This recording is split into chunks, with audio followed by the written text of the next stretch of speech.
Hey, this is Mike Koenigs, and welcome to another episode of Capability Amplifier. I want to start this out and imagine yourself 1,000 miles away from land, piloting or flying an F-18 fighter jet. You might not be a pilot, but as an entrepreneur, you're dealing with lots and lots of variables all the time. So your engine is failing. There's only one engine inside that. What are you going to do? We are talking in this episode about agility, about being able to turn on a dime, being able to change what you're doing, what your focus is in order to survive. And that's the kind of climate that we are all operating in right now as business leaders and business owners. And my special guest in this episode is a very, very good friend who I've worked with for 10 years. His name is Ed Rush, former F-18 fighter pilot, entrepreneur, business coach, and so much more. Brilliant guy. And we're going to be diving deep into all sorts of interesting stuff, including turning on a dime, doing regular content and shows, events, and how that whole climate has changed. And we're also going to talk a little bit about politics and getting attention in this crazy time. Not the kind of politics you're thinking about, but politics and media. So all that and more in this episode of Capability Amplifier.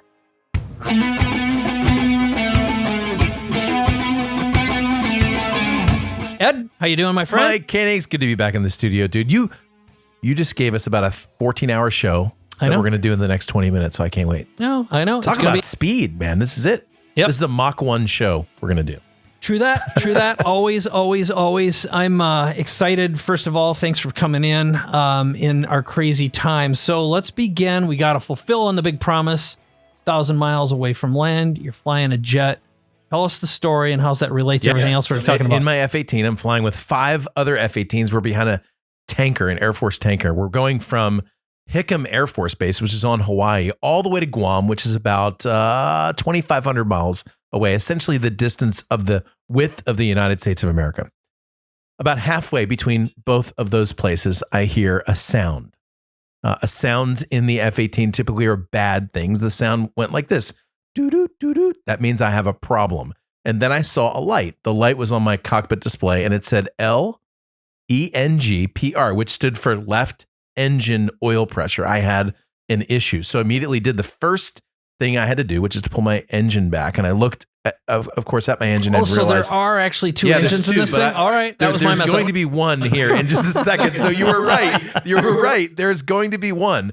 And what was happening, I didn't know it at the time, but what was happening was my left engine was literally in the process of eating itself. It was tearing itself apart. Something had come down it, and it was beginning to fall apart, and the oil pressure spiking is the beginning of the indication. Now, unless I did exactly what I needed to do in that moment, what would happen after that is the engine would eat itself, the airplane would catch on fire, it would soon explode. Hopefully before the explosion, I would eject. I would land in water that was about a 2-day flight for anyone to come and pick me up. And it's one of the most shark-infested waters in the world. So there's nothing good about this scenario. So I immediately pulled my engine back, actually put my engine completely off, did the emergency procedure, and then realized I'm now a test pilot. The cockpit planner in the F-18, if you look and try to find how much gas you need to go on one engine, it stops at 200 miles. I'm 1,000 miles away from Hawaii and 1,000 miles away from Wake Island, where I was going to go. It stops at 200 miles because the test pilots thought, who in their right mind would fly more than 200 miles with a single engine? I mean, this is a major issue. You land at the closest airport if you have a single engine in an F-18, and here I am 1,000 miles from either place. Well, here's what you do in this situation.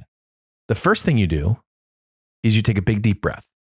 Because pilots over the years have made their biggest mistakes by reacting too fast. You take a big deep breath. The second thing you do in the cockpit, believe it or not, is you smile. When you smile, you tell yourself everything's going to be okay. And the third thing you do is the next most logical thing to get yourself to the destination. And for the next 2 hours, you suck the seat up into your butt. No. So for the next 2 hours, literally all I did was breathe, smile, and make the next most logical step to get to the destination. Breathe and smile. And I got some more gas, and I flew a little lower, and I flew a little longer, and I flew a long time until I got to an airfield at Wake Island where I was talking to the control tower at 25 miles. I was talking to the control tower at 20 miles. At 15 miles, I asked for clearance to land.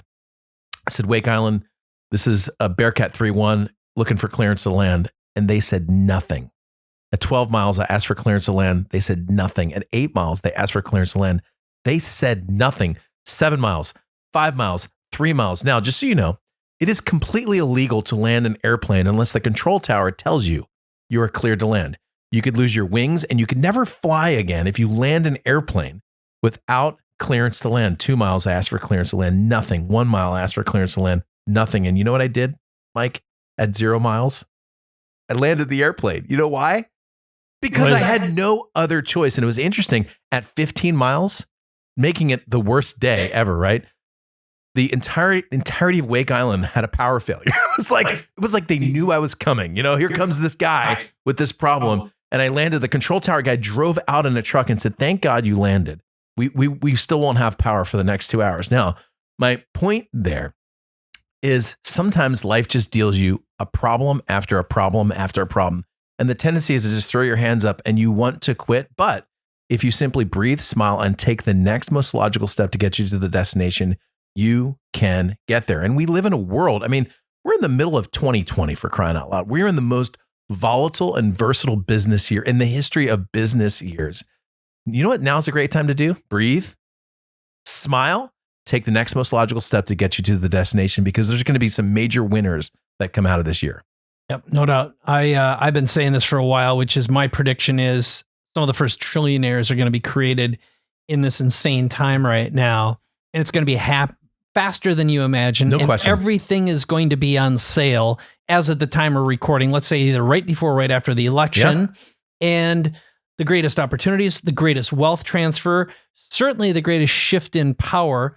And I'm not saying good, bad, right, or wrong. These are just is, right? Yeah, it's good or bad based on what you make of it. And the amazing thing, Mike, right now, so for the last 10 years, we have been communicating to a world that has essentially fallen asleep.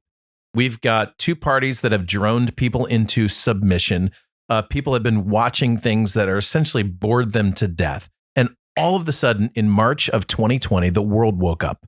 And I'll tell you, man, I've sold more products and training and coaching and events in the last 2 months than I have in the last 2 years combined. And it's because people are finally they've broken out of their stupor, because when times are certain, people get complacent. And when times are uncertain, people invest in speed. And this is where we're at right now. So if you're a business owner, smile, because the opportunities presented to you when you can adjust quickly are incredible.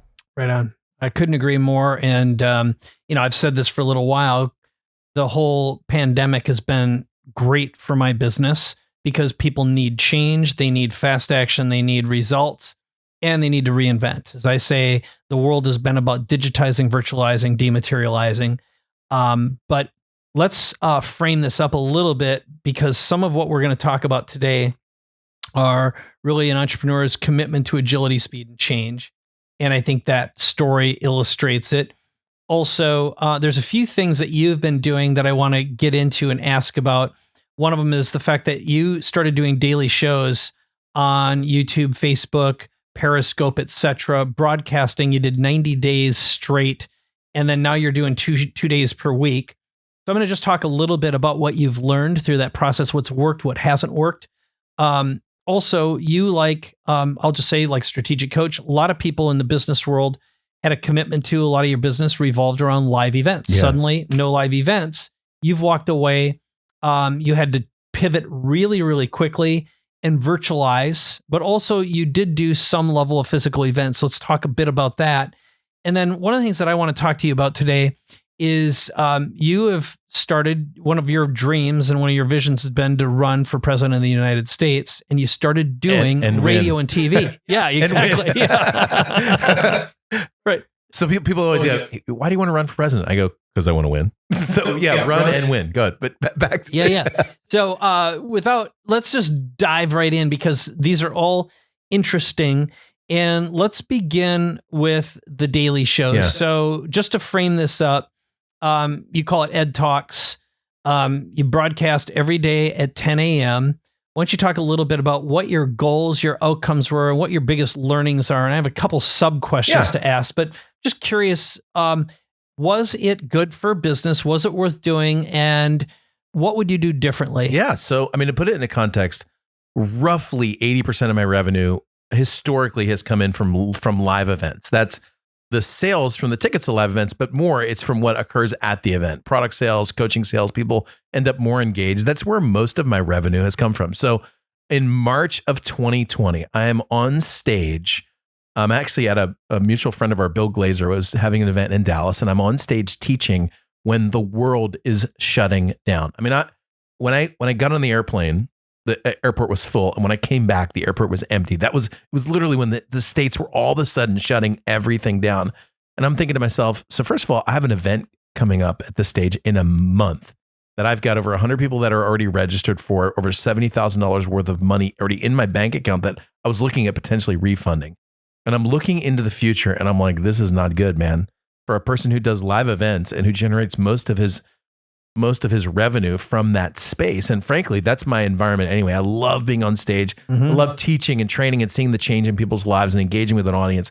That's my zone. And I'm like, I'm not going to be able to do this. I thought for 2 months. I mean, it was way longer than that, by the way. And I thought, then this whole world is about to change. Okay, so go back to the beginning. You're faced with an extreme environment. A lot of business owners in this moment curl up into a ball and wonder why is it so hard? And I'll just tell you, you're allowed to do that for about 30 minutes. I have a friend of mine named Joe Madden who used to be the manager of the Cubs, took him to the World Series and won. Now he's with the Angels, and he has a rule with his players, and the rule goes like this: you can win hard for 30 minutes, and then you could lose hard for 30 minutes. In other words, you have 30 minutes to be happy with what just happened, or you have 30 minutes to be upset with what happened, and after that, it's time to get ready for the next game. And so I'm on the airplane flying back, and I'm thinking, I can be upset about this, and I was, and I'm not happy with the government. I'm not happy with our leadership. I'd committed to not taking any money, any stimulus money from the government. That's not the way that I roll. And I'm like, we got to make some changes to this. And as I'm doing on the airplane back, I realized the model has to completely change. The belief I had, Mike, was that the live event environment was my environment, and that was how I was going to generate revenue. The truth is, business is nothing more than solving problems. The media is agnostic to that. Whether you write, whether you're on video, whether you like to do it on social media or not, the place doesn't matter as much as the result that you can get in someone's life. And so what I did was I committed to doing 90 straight days of live streaming, 1 single hour a day of live streaming. I also committed to taking that content and distributing it in shorter form across Facebook, Instagram, Twitter, and LinkedIn. And I also committed to fulfilling with what I told my people that I would do with my live event. I actually turned that event into a complete digital event. And instead of having a refund, all those people that signed up, I got another 70 people. I ended up doing the digital event like for 170 people instead of 100 people. So actually saw 70% growth simply by transitioning it into an environment, frankly, that I wasn't at the time perfectly comfortable with, but I am now. So that's kind of the big picture of what happened in those first few months. But the lesson, going back to it again, lose for 30 minutes, man. Be frustrated about the world that's happening and then quickly adjust. Dan Kennedy, who we both have known for years, said something, and it was in my head when I was on that airplane. He said, you choose what side of the cash register you stand on. I thought, man, this is the time to do that. As a business owner, entrepreneur, right now, it's your chance to find the side of the cash register. The thing that Dan Kennedy didn't say is the cash register is always moving. And so you always have to continue to adjust your space because the cash register is moving. Right on, right on.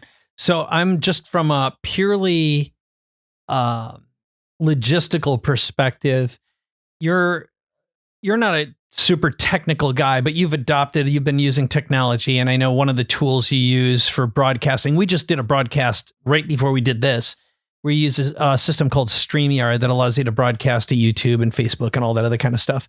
When you did your live event and you did both performing and you also broadcast live online and did interactivity, just from a logistics perspective, how did you handle that? And how did you keep people engaged on the floor? Also online, because a live performance and an online performance are different Absolutely. beasts, Yeah, okay? I mean, it's completely different. So if you're in front of an audience, they're looking at you, laughing, engaging. If you're in front of Zoom, You don't know if they're watching something on some video over on Facebook or if they're actually engaging with you. So there's two components to that. You and I have done a lot of live streaming together. You know as well as I do that when you're with a virtual crowd, you need to have their eyes and their ears and their hands all working in unison on your platform, right? So you get people engaged in chat. You want them to be reacting to you while you're teaching to them virtually. Whereas in a live environment, you can take all that for granted because they're already looking at you. You can tell that, all right? So what I did, this was, so you got to love asking your customers questions, right? So I've got all these people registered for this event. This is an in-depth training. I'm teaching people how to essentially share their message, get paid to share their message. So I have all these people registered for the event. I thought, you know what? Let's just find out if they would prefer to do a live event or if they would prefer to do a virtual event. This is April, right? So this is about a month after the lockdown started. So I sent a survey out. I said, hey, what would you rather do? Live event, virtual event? How would you like to do it? What are you concerned about? I started asking typical survey questions. Mike, half of the audience said, look, Ed, if you did a live event right now, I would come. I don't believe in any of this stuff. I think it's a bunch of baloney. That's half, okay? The other half, I will not come to a live event until there is a vaccine. I mean, you could not have split it. It was like a perfect representation of the country right now, right? Yep. So half of the people were convinced that we should do a live event. Half of the people were convinced that there's no way we should do a live event. And now I'm faced, I thought I would get an answer, right? And now I'm faced with like, oh my, like either decision, I'm going to have people that are unhappy.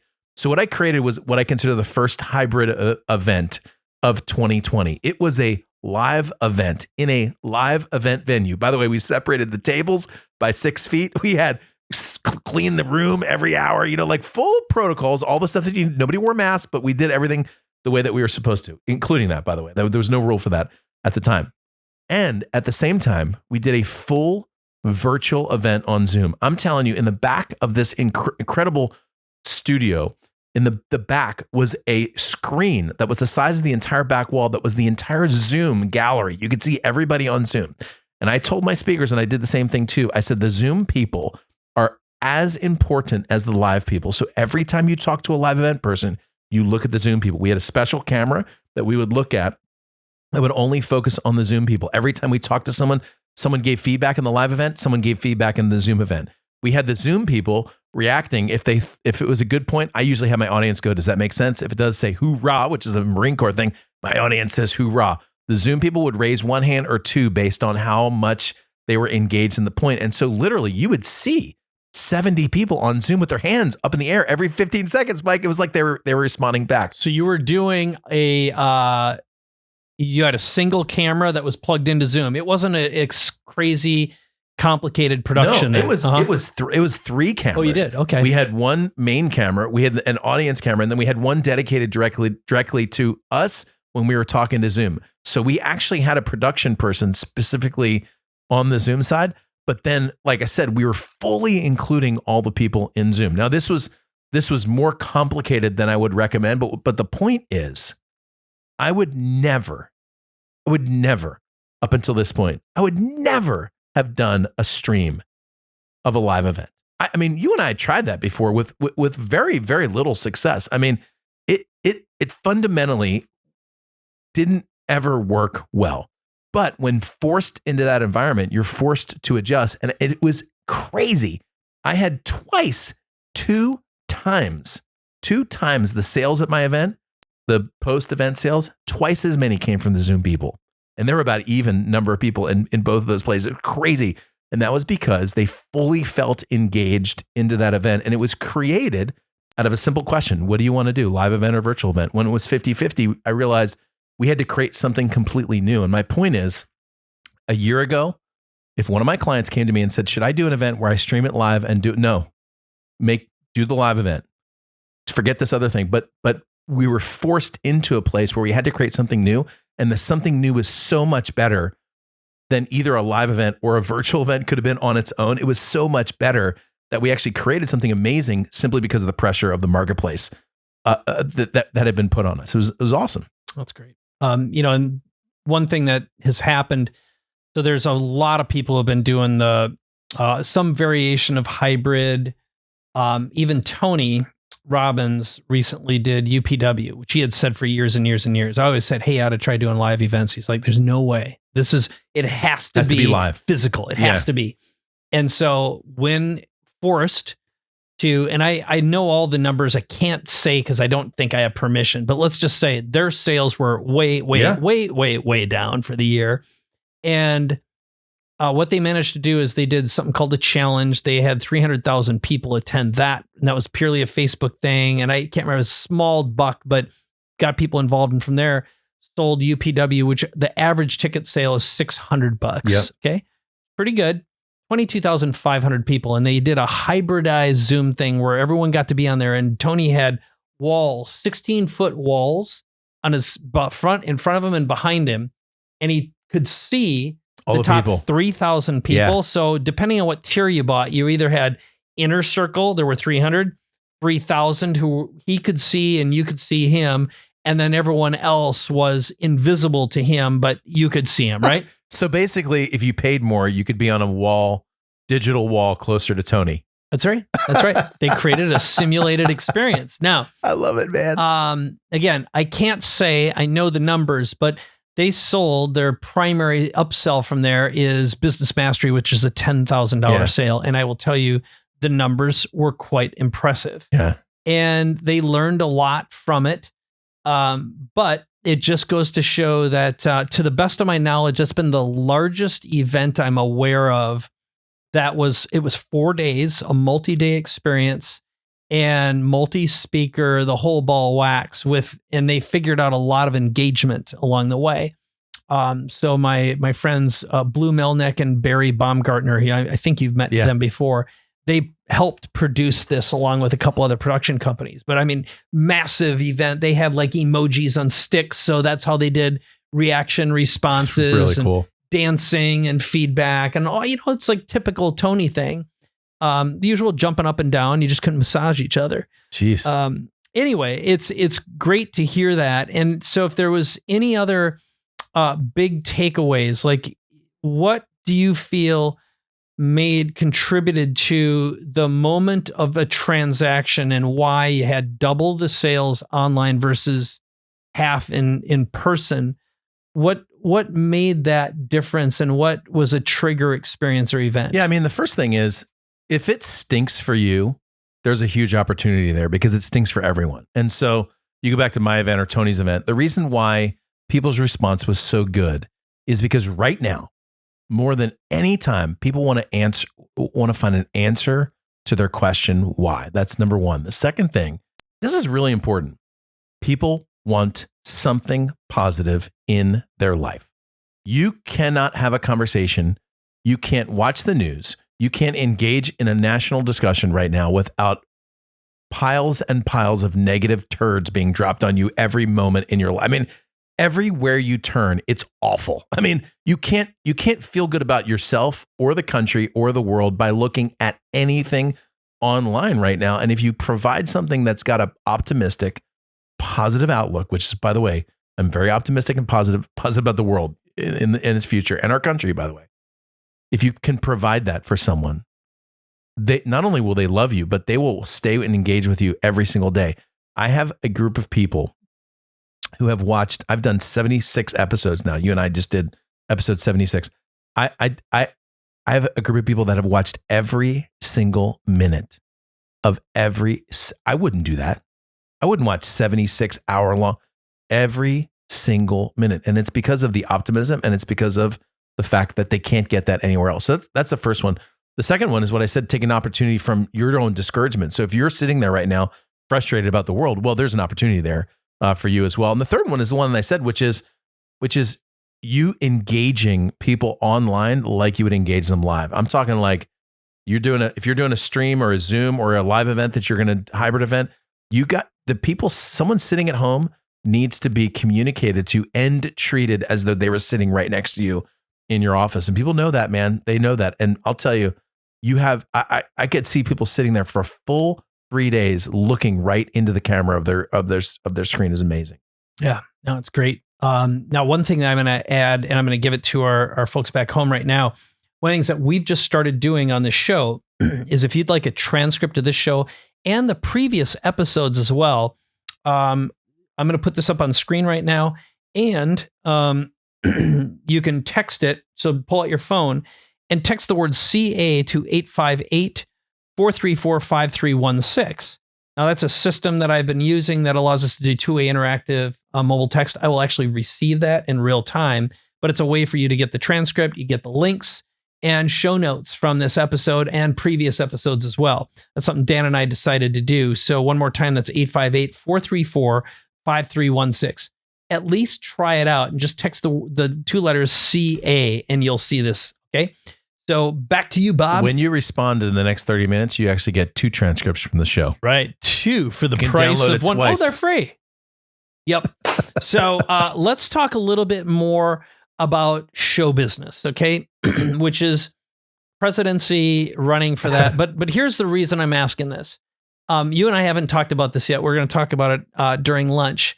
I had an opportunity thrown my way from Joe Polish, and I'm going to be advertised on radio to 10 to 12,000 radio stations over a period of about 3 to 4 weeks. Huge campaign that drives people to a live event. And then from there, we do an upsell. So it's basically helping business owners through this process, coaching them, advising them, and giving them solutions to grow their businesses even in crazy times. And I'll end up having you as one of the stars on that. I accept. Yeah, thanks. You're welcome. And I don't know what it's going to do other than they've been doing similar things to this. So the background on the business was this company had been doing this for stop smoking, smoking cessation, as well as weight loss. And they were doing live events all over the country, and they'd sell like a $400 experience. This one's going to be $1,000 offer, but it drives people from the ad to a page. Costs $50 to attend this webinar, which is going to just be a couple hours of really high value content, and then the offer. And they've obviously virtualized it immediately. But I haven't done radio in a long time. I haven't done TV in a long time. And on one hand, at least for a lot of people, it's dead. You know, so many people are cord cutting. However, the 55 and older are still rabid television and radio listeners. Yeah. And you've done a considerable amount of radio. So back when you made your political goals, you went out. So why don't you talk a little bit about getting on radio, getting on TV? Because you did Fox, you did a lot of local, you did some national stuff. But talk a little bit about what that experience is, because I really want, the reason I'm asking this, it's about messaging, getting the general populace interested. And then, you know, I just want to learn a little bit more about that. So why don't you talk about what your experience was? I'll go a couple places. First of all, as you're listening to this, I will tell you that even if there's no one listening on the radio, which I've done some shows, like I did one called Voices of Montana, and I think it was just me and the voice of Montana, you know. But even if it's just a couple, the benefit to radio, to your brand, and TV for that matter, being on TV for your overall brand is actually pretty helpful. So I'll go into some why, but I will tell you, if you're thinking, gosh, I don't even know what I would say, don't worry about that. You can say whatever you want. No one cares. The second thing is, if you get nervous, don't worry about that. You shouldn't be. And the third thing is, getting on radio, TV, or media is so easy right now. There are so many shows and there's so many producers that have no place to go. They're going back to old guests all the time. Somebody new, no matter your background, no matter your experience, they're very interested in. So I've got plenty of resources when it comes to that. But I can tell you, I'm going to go back to the why. So I started, Mike, it was about 6 years ago. You and I were actually working together at the time. And I go back to this idea of, when you're faced with difficult circumstances, there's 2 ways you can go. You can turn it to frustration, discouragement, worry, doubt, fear, or you can turn it to optimism and a choice to try to make things better. And it was probably about 6 years ago that I was looking at our country, maybe it was 8 years ago, and I was just very discouraged at what I saw. Our national conversation, and we're here in the United States, by the way, if you're listening overseas, but our national conversation is based in fear. It generates anger. And it's the lowest form of dialogue you can have. And just so you know, I'm not a Republican. I'm not a Democrat. I'm not even centrist. I'm an entrepreneur. I'm a person who thinks that the solutions can be created entrepreneurially to our problem. And so I'm looking at our national dialogue, and I'm like, you know what? This is going to go to a dangerous place. And I said that 6 years ago. When you have, like, for example, Mike, if you have a kid that shows up who's 6 years old and he's playing with your kids, if that kid screams at your kids all the time, you can know for sure that his parents scream all the time. Like you can see it in the children. So what we're seeing in our country in terms of the violence is a natural result of our leaders acting the way they do. The children are only acting like the parents, okay? And literally we have emotional children on the streets of our country right now trying to figure out how to enact what their leaders, what their parents have been doing. I saw this coming 6 to 8 years ago, and I realized we need to have a solution to this. But the solution can't be one of the two parties, because if it is, that's only going to contribute to the national extreme discouragement that's happening. And so it was at the time I decided I'm going to start a third-party movement. I'm going to raise up over 400 leaders across the country. These are not partisan people. These are good people of character that care about the country. Not perfect, not people without a mistake or two in their past, but people who truly care. And my goal was really simple. If you talk to a politician, their 4 priorities are, number 1, what will get them money. Number 2, what will get them elected. Number 3, what will get their friends money. Number 4, what will get their friends elected. That's their priority, and they say it openly now. And my goal was to recruit people whose priorities were what's moral, right, and good, and what's best. Number 2, what's best for my country. Number 3, what's best for my state or my region. And number 4, what's best for the world. And by the way, that's not in order. Those are all together in the highest priority. In other words, you can have all 4 of those together. And when I started to do that is when I started to go on radio. And I did it. I did actually, when I first did radio, I started doing it because I just wanted to learn. I wanted to be able to practice getting asked questions that I didn't know the answer to and see how that worked. And I really liked the part where they would have people call in, because you would get people from all walks of life. You would get people who would call you an idiot, literally right on the radio, which I think is so much fun. And then you would get people who would agree with you, but then engage with you on your ideas. And I really like the idea to just kind of go with the flow and try to see what people are asking and try to answer people's questions. And so I started to do that. I did it just to learn, but then I eventually did it because I thought, man, this is such a great way to communicate. And I've done everything from like shock jock morning radio to like drive time on Sirius XM.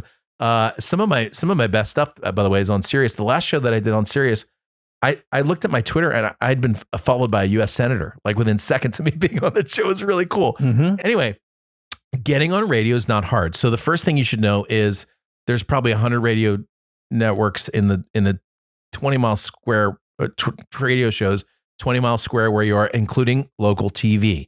Okay, let me take it to the local TV producer: CBS, ABC, NBC, Fox. These are people. The last time I was down at my ABC affiliate, I asked the morning producer, I said, how many shows do you typically do a day? She said 6. This is 6, Mike, before 2 in the afternoon. This isn't even the night shows. 6 shows that she has to find something interesting for. Are you kidding me? 6 shows every single day? I mean, like, I couldn't believe. And she was so thrilled that I would take the time to drive down and simply talk to their viewers a little bit. It was when we had that issue with Iran back in January, back when we thought that was like the biggest issue we were going to face this year, you know? And anyway, my point is they need you, right? So the way that I started this is I just started connecting with the local people on LinkedIn. Find your local TV networks, find the producers. There's usually 2 or 3 of them. Connect with them on LinkedIn. Tell them, here's my expertise. If you ever need me, here's my number. I will tell you within a week, you'll be texting that person. And you can get on their show. Now, are you going to get 1 million subscribers from your local ABC affiliate? No.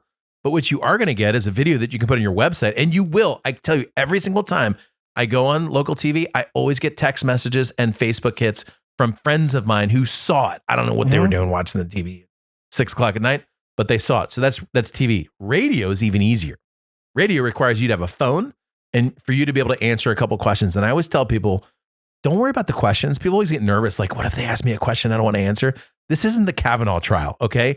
They did no research on you. They simply want interesting content. So if they ask you a question that you don't want to answer, you just say something like this. Well, actually, the real question is, and then you say the question you want to answer, and they don't care, and you don't care. What they want is something interesting. And so that's when I started doing TV and radio, and it's been a blast. It's been crazy talking to truckers in Montana and, you know, people who hate Trump or people who love Trump from Alabama. It's like, it's been awesome. And it's so interesting just to engage with America.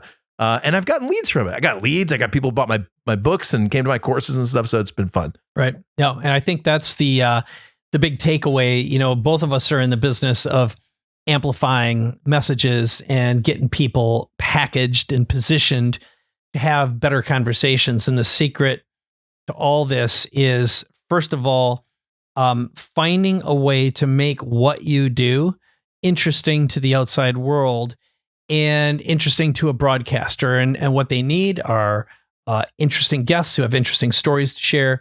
And one of the other things that I will add, because I know for you getting on a bunch of these shows, you started working with a pay-to-play broker as well. And why don't you just explain what that is for people who are like, oh yeah, I'd love to do a little bit of TV or radio, other than I think the LinkedIn strategy that you mentioned is a obvious one.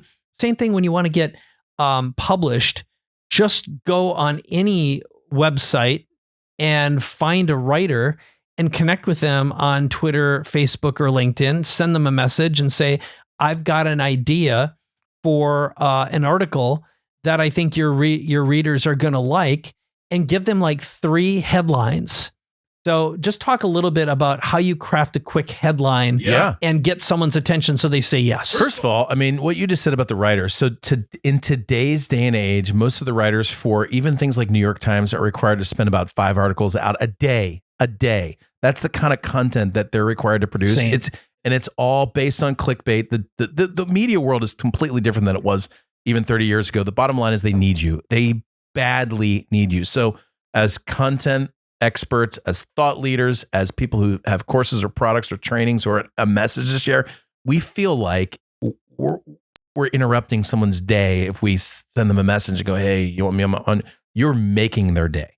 They badly need you, and your willingness to reach out, they're usually thrilled by that. So like I said, LinkedIn's a really great place to start, or read someone's article, tell them you've been reading their column, say you've got some ideas on this. I'd be happy to contribute if you want to. You'd be amazed at how many people would take you up on that.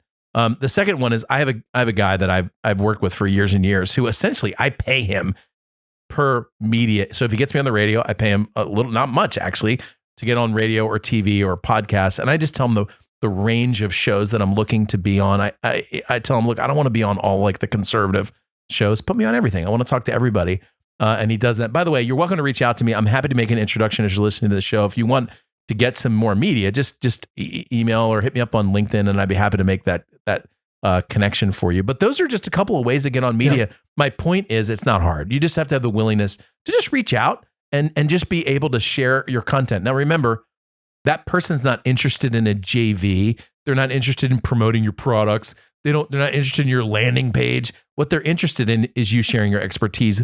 And the reward you get for that is they're going to ask you about your landing page, so you can tell people to go to where you want them to go so that they can get some free information from you and eventually be on your list. Right. And I think that's something that I look at is I recently interviewed an actress on The Big Leap. Her name's Milana Weintraub, and she's an actress. She was in the Ghostbusters movie. She was the AT&T girl in a bunch of commercials. She's a very funny comedian. And when I asked her about what her upper limits challenge was, she says it's getting permission from Hollywood to get on a channel somewhere. That's really what it's all about. So I think the thought process you have to get into it's 2. First of all, what will be interesting to the audience that channel focuses on. That means you have to do your research. The second thing is, what will make the gatekeeper look good and sound good and take away any work they have.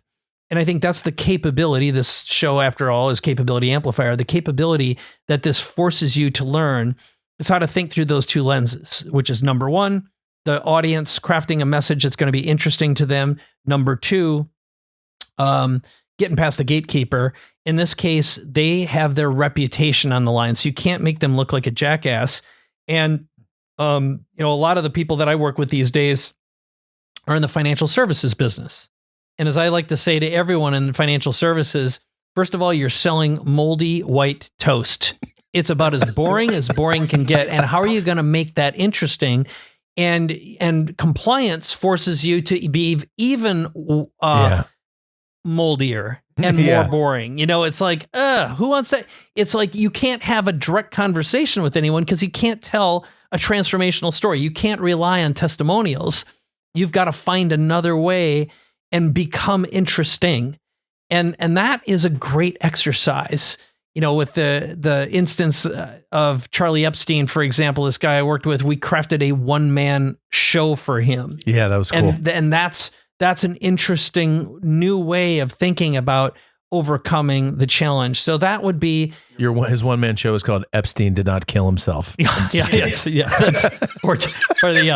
true. I won't even go down that path. So I have a friend, his last name... He may be alive by the time this show airs. He may come back. You never know. His last name, his name's Jeffrey... It's Madoff, not Madoff, okay? And that's something he has to write. It's like no relation. We say it differently. I remember when I was in flight school when the Oklahoma City bombing went down, and I remember thinking, damn, I feel bad for the Timothy McVeighs around the world that are like, oh, my name... All of a sudden, now it's Tim. So good. Yeah, there you go. Well, anyway, so the point is, everything right now, more than ever before, is about crafting great stories. Yep. And deciding, and this is really, it is a binary decision. Are you going to succumb to the world of clickbait and outrage, or are you going to keep things on the up and up and play the long game? Yeah. And the long game now is that of gaining permission to the channel, the audience you want to get to. And you have to realize that first and foremost, you are in the attention getting business. It's part of the reason, I think, if there was a theme that we had here is we did this in reverse order, but it's your commitment to doing daily shows, for example. Yeah. That was one of them. Getting on and broadcasting every day using easy technology and having something to talk about. Number two, it's being able to go outside your comfort zone and learn a new capability, which even though it'd be like TV and radio, it's like, yes, practice. You got to hone your conversation and you just got to go out there and be a jackass in front of an audience potentially and fall on your face a few times. Be okay with that. Yeah. Yep. And then the third one was when it comes to monetization, what you did with pivoting literally. And I remember when COVID was just starting and you were doing this event and I'm like, what a rotten business to be in. And I remember telling you that. It's like, oh, yuck. Well, it was a huge liability. But interestingly, the liability forced me into action, which is what I appreciate. It's interesting what you were just saying. When I say radio and TV, people get excited. But when I saw Joe Rogan sell his podcast to Spotify for $100 million, bam, I realized if you want a show, you could have a show just like we're having right now. This is radio. Mm-hmm. A show on YouTube where you're streaming every day is TV. In the eyes of a consumer, that's TV. Okay. So as you're thinking about this, just remember you are your own media company nowadays. And you can do anything you want as long as you do the opposite of the moldy toast analogy. Mm-hmm. As long as you're interesting, as long as you have a take on your topic that enlightens people, maybe gives them something a little bit positive. I call my show the most positive place on the planet for insanely implementable ideas. And I literally have people who go on a vacation for a week and come back and email me and say, I've so badly missed the most positive place on the planet for insanely. I mean, people can engage with stuff like that. Mm-hmm. As long as you can be interesting and positive, you can change the world. Right on. Couldn't agree more. So, well, let's wrap this baby up. And first of all, for people who want to learn more about Ed Rush and join you, follow you, obviously they can head on over to edrush.com. But that's it. Yeah. Anything else that you want to add? Easiest website in the world to remember, edrush.com. It's not TimothyMcVeigh.com or JeffreyEpstein.com. It's very simple. It's edrush.com. So when you go there, there's a little box where you put your email in and you get what I call my weekly flight brief. This is a single email I send out every week that's got some very powerful stuff in it, and you'll love it. And so go do that. The other place I'll send you, if you want to check out what I've written recently, it's edrushbook.com. That, by the way, when you get there, you'll see my number one best-selling book called 21 Day Miracle. This was at one point Amazon's #1 business book. I literally have the screenshot of me above Tim Ferriss and Seth Godin. That was awesome. Boing. It was the number 22 book overall, that particular window in Amazon. I was right behind Hillary Clinton's What Happened book. I have that screenshot too, which is pretty cool. But it's been by far my most popular book across the world, and you'll love it. It's fast and it's fun, and it will make you laugh. And I'd love to just engage with you there. Plus, I have a free bit of training for you as well. So it's either EdRush, which is the easiest website to remember, or edrushbook.com, which is the second easiest website to remember. Hit either of those and make sure you hit me up on the socials and say hello. Boom. All right. And next up, this is for you at home. Remember, if you'd like a transcript of this with all the links, all the information in it, you can just text CA to 858-434-5316. And also, as usual, if you've enjoyed this, please think of 1 or 2 people that you can share your link. You can do that right from within your podcast app. And also, like and comment this podcast. Dan and I enjoy all the feedback that we get. And you can also always head on over to capabilityamplifier.com. And there you can leave an audio message for Dan or I, or you can do it through that text message when you text CA to 858-434-5316. All those text messages actually go directly to me, and I'll engage with you as well. So any ideas, suggestions, recommendations you have for this podcast, we always, always, always love them. Let me know what you thought about Ed today, and check him out as well. So that's it. This is Capability Amplifier. Dan Sullivan and I really, really appreciate the time you spend with us in every episode. And of course, it's been an absolute blast with you, Mr. Ed Rush. So it's good to be here, man. Let's wave to everyone at home if you're watching the video on YouTube. And this is the show. Thanks for watching. Bye-bye.